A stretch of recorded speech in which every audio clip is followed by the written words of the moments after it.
average is not invited. Not if you're holding your company off-site in Las Vegas. We aren't on friendly terms with the bare minimum, and unenthusiastic is uninvited.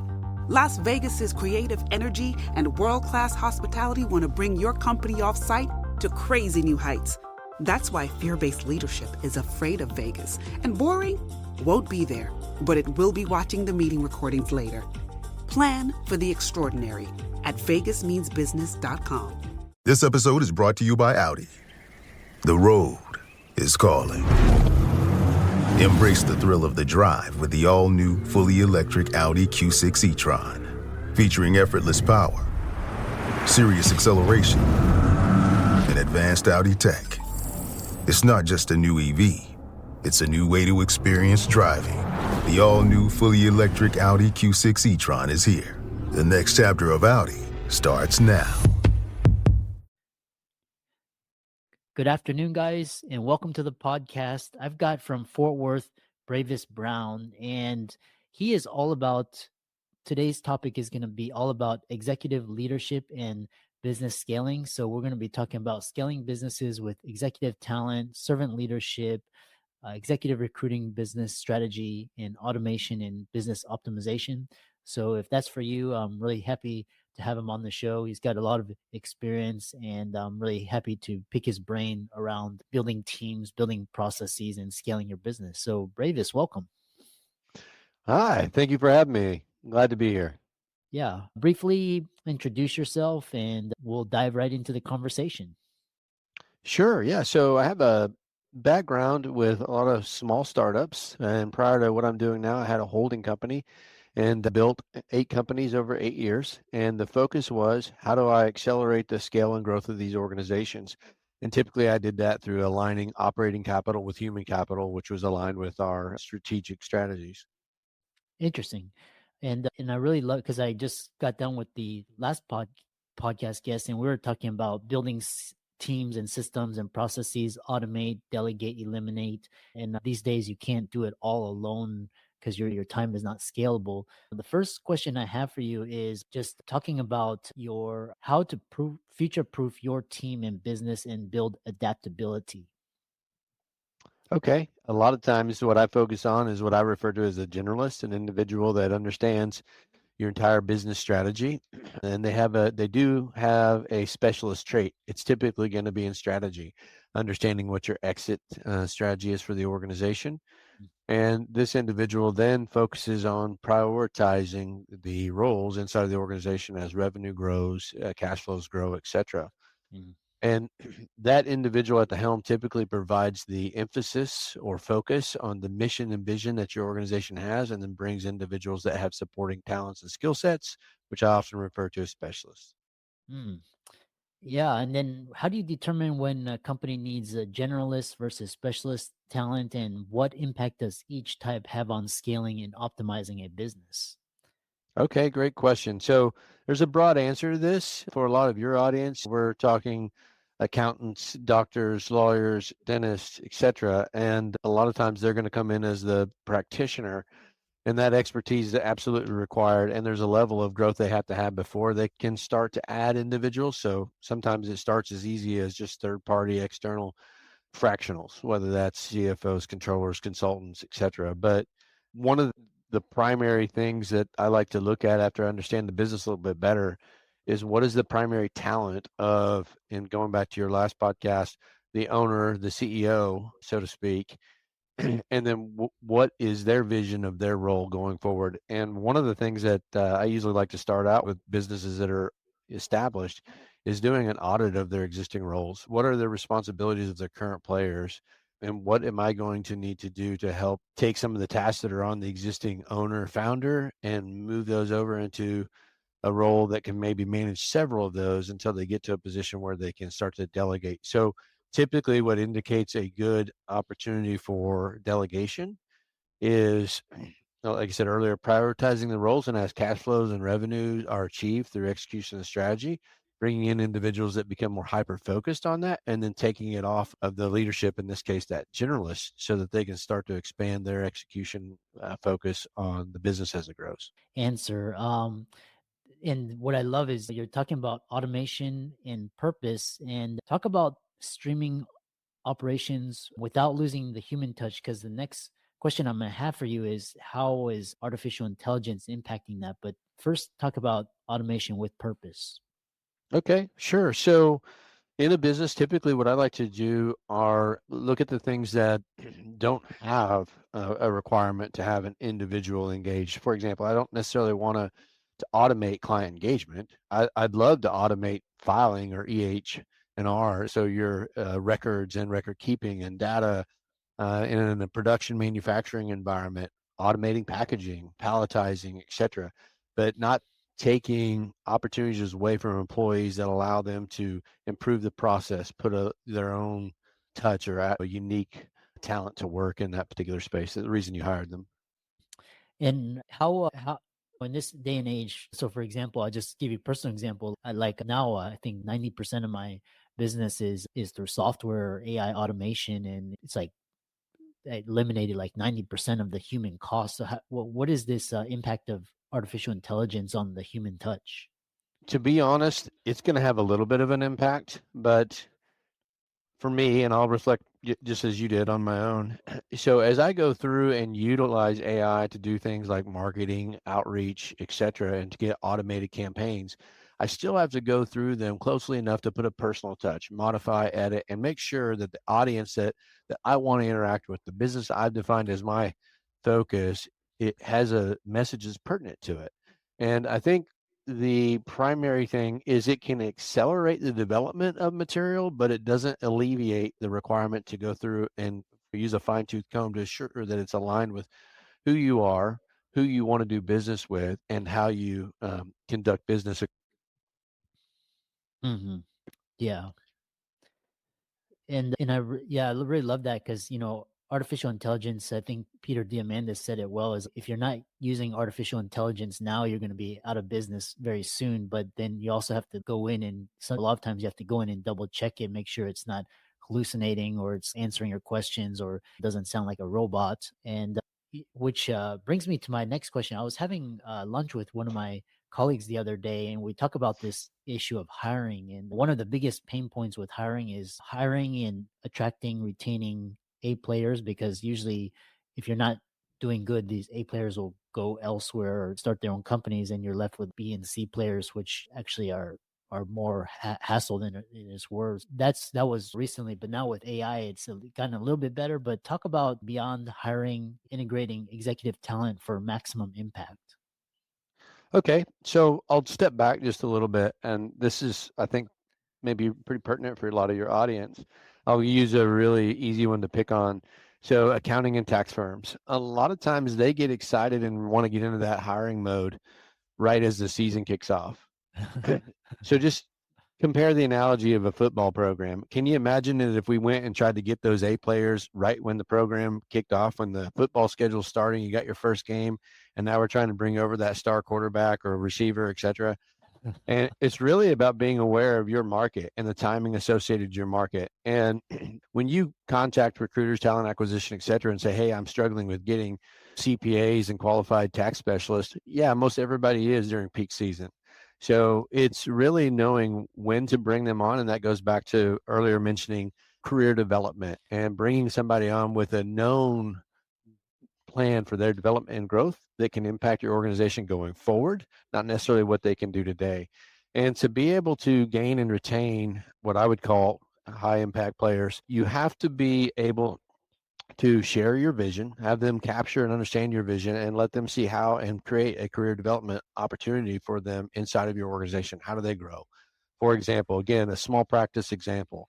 Right now, I need somebody that can work the front desk, manage handling clients and minimal billing. But my long-term strategy is for somebody that becomes a part of the team, understands my culture, my vision, who I am, really relates well to me, but can operate the entire operations. So what other skill sets would this person need to grow into that? And then communicating to them what that trajectory looks like, how you're going to train and develop, and give them the vision that you have for how they're going to be a larger impact to you, because everybody wants to have purpose.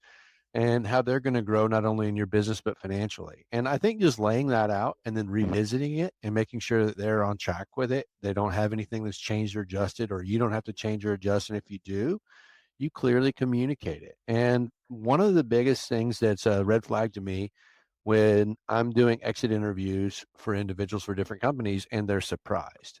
That goes back to, right? It goes back to, are we following up with our employees? Are we talking to them about ways in which they can improve, things they're struggling with? How can we help them?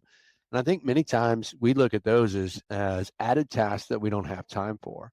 And as a result, the communication starts to break down. The performance starts to, one way or another, either go off rails because they think they're doing something really well that you don't think is really their role responsibility, or they're not doing something or giving enough effort to something you believe they should, and they think it's because it's beneath them, whatever the case. But the point is it's coming back to, these are the goals. Maybe it's even as early on, and I'd like to think that everybody takes the time to do this.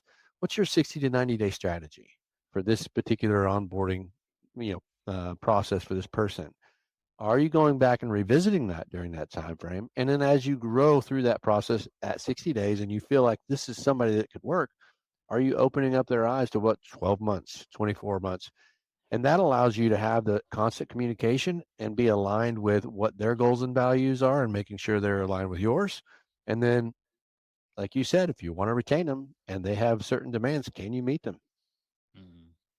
Yeah. And a follow-up question I have for you is, recently, as a founder CEO, it's, again, attracting, retaining top talent. That's a skill in and of itself. And a lot of it, there was a great book where it's talking about just retaining top talent. And it was like, a great leader is a great coach. And so how do you incorporate coaching into, because you're talking about people want to have a sense of purpose and development and feel like they're doing well and they're contributing. So what role does coaching play in keeping individuals while allowing them to grow and fulfill their responsibilities?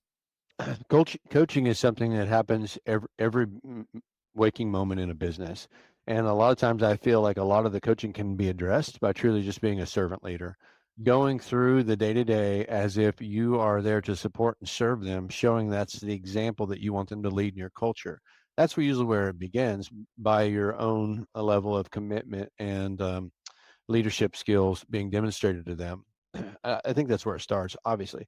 But then further coaching is because we're going back to the established KPIs that they have, or the personal improvement plans that we put in place, their career growth, and we're talking them through the different things that we feel could be strengths or weaknesses, and then working with them on how to do that.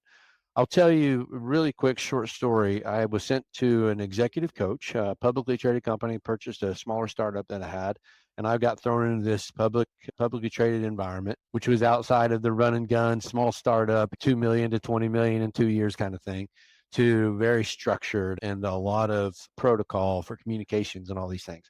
And one of the best things that a CEO, that's not true, it was the president of the division, came to me and said was, and she was very earnest and direct, and said, "You've got some of the best experience and knowledge here in the organization, but your delivery needs a lot of work." And I went to an executive coach and started to understand that we're more alike than we are different.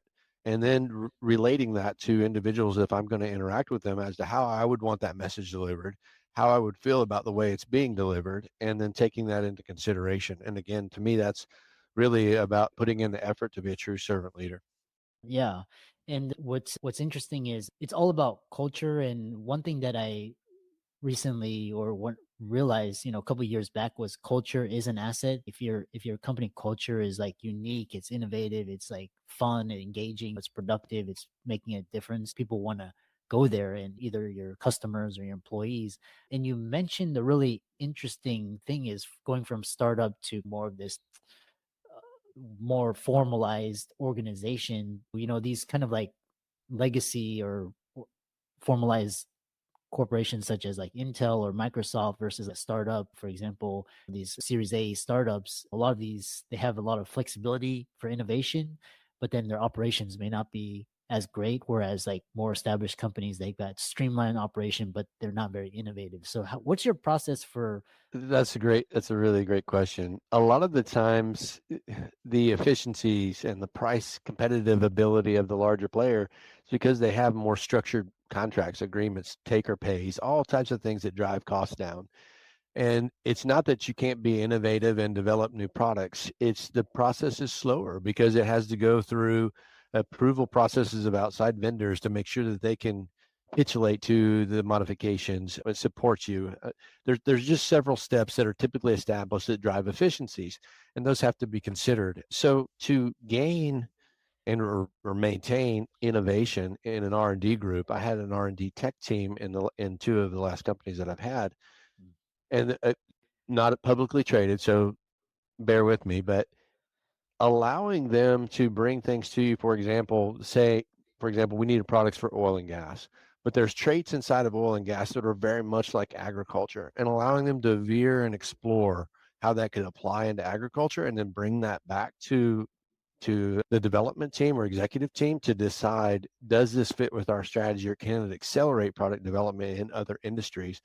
Giving them that freedom versus having this we're going to test for all oil and gas properties and traits, and they're looking at it saying, this active is one of the most highly used actives in agriculture. Why wouldn't we do the same? You know what I mean? And they have some insight, but you're not allowing them to share. So you got to be careful as to how much structure you put on an innovative R&D type team. Allow them some wiggle room, because sometimes they'll save you a ton of money and time because they can validate multiple applications with a single active chemistry at one time. And then you can accelerate and expedite entry into other industries. So now, as a result of being a big company and a big tech and R&D team, now you get to the market even faster. Maybe you even move to what's called a minimum viable product, because you're getting more flexibility given to your team, getting more results at a faster pace than smaller companies. So there are ways to take advantage of large teams, but I think you just have to take a little bit of the borders and expand them just a little bit for more freedoms. Yeah. And on a final note, one thing that I've really admired is in a lot of leaders, they come from a military background or they have some form of experience. How has your experience in the Marine Corps shaped your approach to leadership in business? And what are the positive and negatives of having a military background as an entrepreneur? The pros can be the cons, so you have to be careful. By that, some people are just like we're just talking about with tech. Structure can be overwhelming and too much and be very limiting. Understanding when to apply the structure, and in the military, you're going to have a lot of exposure to structure. But also, with military, having the ability to make adjustments when the plan goes awry. And so there is flexibility. A lot of people assume there's not in the military, but there's a nice balance, often achieved, believe it or not. Unfortunately, some of us like that rigidness, and that's one of the reasons we're in the military, and then we come back and we over apply it. And I've been guilty of that, shutting things down too soon, not allowing enough exploratory efforts because of conscientiousness of spend and wanting to be on budget and different things that are all important, but balancing those is the key. So in the military, I also learned that you don't gain leadership ability by title, by authority given from a role or job description. You gain leadership from being collaborative, getting buy-in, showing that servant leadership, and giving, I was about to say a word, but caring and showing that you care about an individual. That's really true leadership. And I felt that I had an example of good and bad leadership in the military. Some would sit on their rank as their authority, and others would not even illustrate that they had the ability to outrank you, but they would get your buy-in, and you'd want to support them, and you'd want them to be successful, and you want to make sure that the directions they give in you are followed to the T, because you admire who they are and what they stand for. And so true leadership comes from heart and passion for those that you're working with, as well as that passion isn't giving in. That passion is caring enough to correct or give additional education and training so that they can be successful. Mm. I hope that answers. Yeah. No, and I really enjoyed this conversation around just executive leadership and business scaling, because it's taking it to a whole nother level apart from entrepreneurship. So once you build a large organization, it's like how you manage and lead and strategize. All these are different skill sets. And how can people connect with you and reach you and follow you and learn more from you? Whether I am or not, it has executive recruiter on LinkedIn, so they probably think I'm going to stalk them if they connect with me on LinkedIn. But happy to connect with them on LinkedIn. That's a great place. Or my website, which is www.fortworthgrn.com. Either one of those are great locations to engage further. Awesome. Thanks so much, and keep up the great work. All right. Thank you. I appreciate your time.